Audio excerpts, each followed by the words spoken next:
The second one now. I read New Moon, 2 of 4 in the Twilight Saga by Stephenie Meyer in 2008.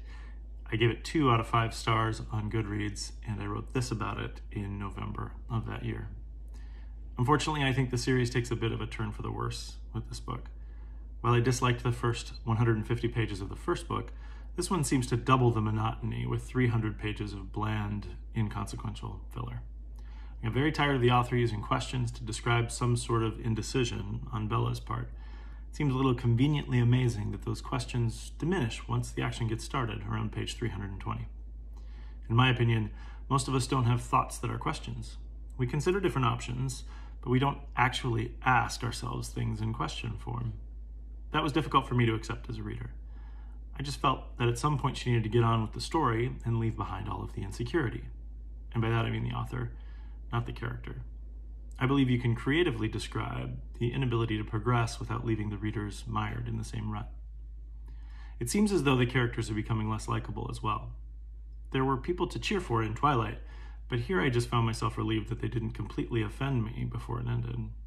I feel like I'm forced to accept Bella as a protagonist, even though she doesn't really do anything particularly redeeming or heroic. On the positive side, I like that the author experimented with blank pages through Bella's blank time, and I think the strength of the series is best read when it is exploring its own mythology. I'm hoping for more of that in the last 2 volumes.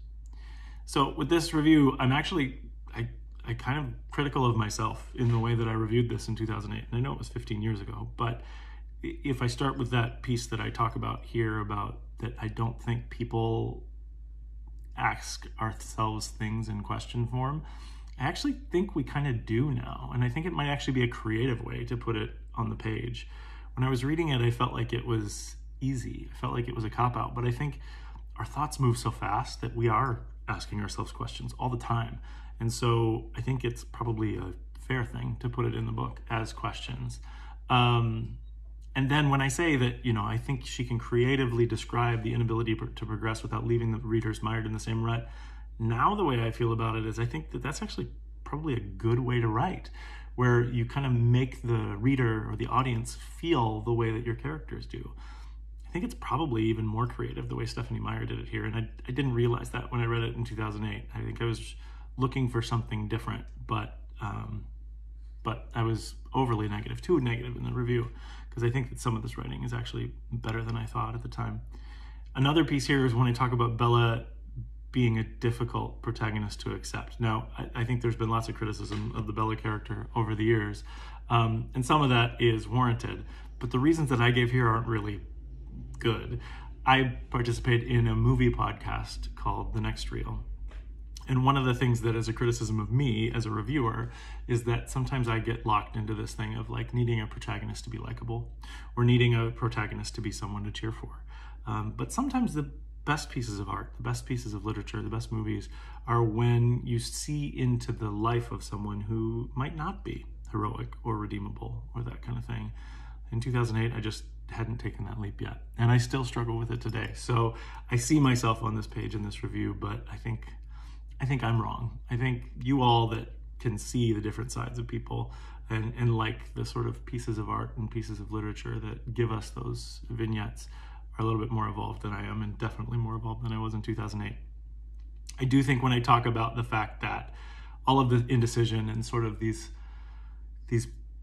difficult pieces happen before the action gets started, I think that is a warranted criticism of the book. I think it means that it really was slow leading up to 320.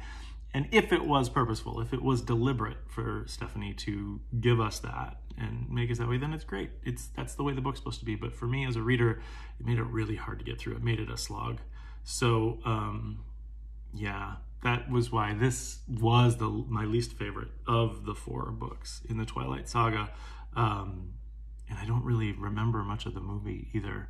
I have seen all the movies, but But I'm just sort of progressing through these books over time in the chronology, like we talked about, with a couple different books interspersed in between. So I did get through New Moon, but it was my least favorite of the four. That last piece that I talk about, exploring its own mythology, I really like the Twilight mythology. I just don't always get into the dynamics, the young adult dynamics that I think a lot of people liked about these books. So New Moon was my least favorite. That's why I gave it 2 out of 5 stars. But really, in looking at this review, I think I am a better reviewer of books now. I think I read things a little bit differently than I did in 2008. So I don't know if I would still say it's 2 out of 5, but in comparing the 4 books, this is my least favorite of the 3. So New Moon, book 2 from the Twilight Saga, I give it 2 out of 5 stars on Goodreads.